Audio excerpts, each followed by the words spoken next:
My grandmother won $2 million in the lottery. 3 days later, a bank manager stole every penny. He didn't know she'd set one trap just for him.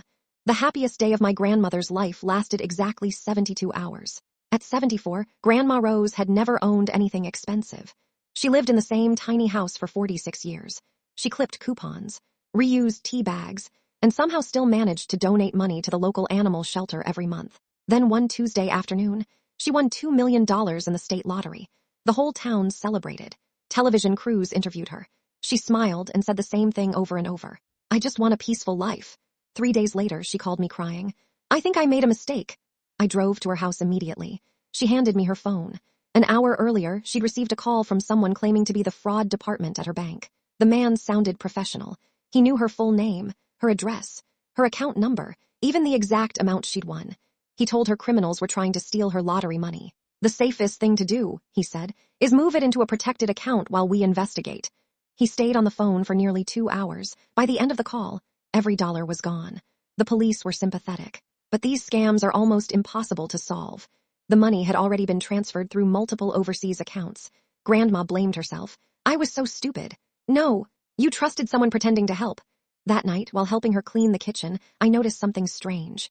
Grandma wasn't as upset as I expected. Instead, she smiled. "I forgot to tell you something." "What?" "I lied to him." "What do you mean?" She opened a notebook. For years, she kept detailed records of every phone call, every bill, every bank visit.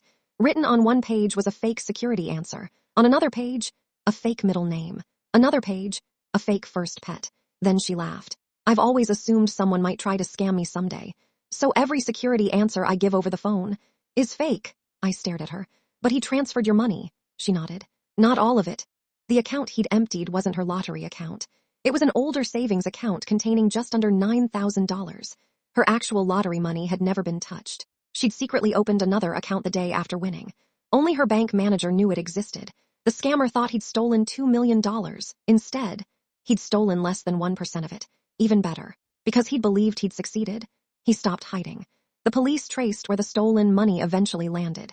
It led to a rented apartment just 2 hours away. When officers arrested him, they found scripts for over 50 different scams, fake bank uniforms, caller ID spoofing equipment, thousands of victims' personal details. The detective later admitted if he hadn't believed he'd hit the jackpot, he never would have gotten careless.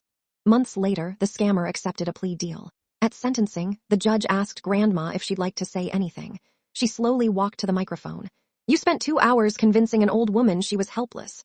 Then she smiled. "The problem was, you picked the wrong grandmother." The entire courtroom laughed. Afterward, a reporter asked how she'd stayed so calm.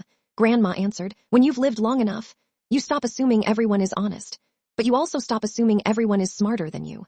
Today, she still buys one lottery ticket every Friday. Not because she expects to win again, but because she says it reminds her of something important.